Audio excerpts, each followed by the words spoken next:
Come with me today, we have got an Audi S4 and it's having brake pads all around. First things first, let's get the vehicle in the air and get the wheels off.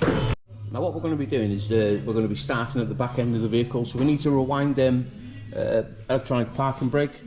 So we'll go with brake electronics and open rear calipers to prepare brake pad replacements. Wheel cylinders will be open, do not disconnect. Signed by me. And there we go. Now let's get these pots pushed back, slacken your bleed nipple, clamp the flexible hose and connect your brake bleeding bottle, and then get your pry bar in between the pad and the disc and push that pot back. That should go back. My bad slipping, absolutely lovely. And when it's come to a stop, lock that bleed nipple off. Now let's get the caliper off, and I think everybody has got a shaved down spanner for these sliders, even though there is a proper tool. Anyway, 17mm on the slider bar itself. Get your 13mm on the back and take them bolts out. And once the caliper is out the way, unplug the motor so you can swing it up to the top, and then it's not going to fall off anywhere. Now remove the pads. Now be careful, because there is an inside and an outside to these pads, which I'll show you now. If you have a look, there's a slight difference where the brake pad goes, the brake pad wear sensor goes, and that is the actual inside. Now before we put the new pads in, we're going to make sure that the carrier is nice and clean. And how I do it is with a little wire brush and a drill. You get in there and give it a good cleaner-ooning. And then once the carriers are all nice and clean, you're ready to put your new pads in. Get yourself some Bosch Superfit or whatever you want to use. And give it a little dabble on the corners. And then it should slide in nice and lovely. Just like this. Absolutely perfect. And then we just put the caliper back on. Make sure that you plug it back in, and also the new pads come with new bolts for the calipers. Anyway, we're going to repeat the process now on the other side. And that is the driver's side done, but the only difference is it has got a brake pad wear sensor. So when you're ordering the pads, order yourself a new brake pad wear sensor. And after you've done them, give them a nice bit of a cleaner-ooning, because they are painted calipers and it'll look posh when you put the wheels back on. Now you want to jump in the car and pump that brake pedal to make sure it's nice and hard, because we need to close them rear calipers. This is such a nice environment to be in. Fair play, Audi.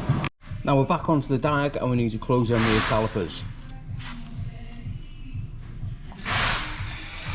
Just like that. Now the fronts on these, they are just a little bit trickier because they are a solid caliper, which means that they don't split.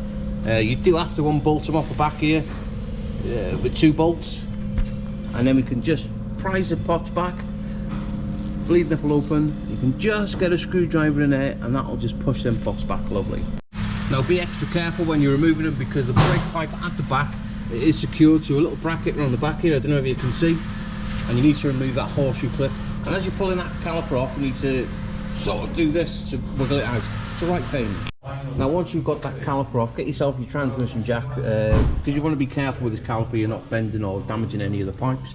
Now the pads will just pull out a little, well, you might just need to get a little bit of a pry bar.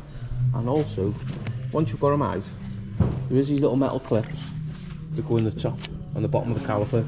You need to replace them as well, because we've got some brand new ones to go in. Now let's get these new pads in. Now there isn't a right and a wrong way for them, so make sure whatever pad you take out, that is the correct pad you need to put back in, because they are slightly different. And there you have it, that is that caliper all bolted back up. Now we have put a new brake pad wear sensor in it because it had damaged it, and also make sure you put that clip in the back on the metal brake pipe, and then we just need to repeat the process on the other side, which I've already done. Anyway, let's get these wheels on and get it on the floor. Now that we've got the car back on the floor and all the 4 wheels back on, jump in the car, pump that brake pedal so it goes nice and hard, and you want to come round and you want to check on top of your brake fluid as required.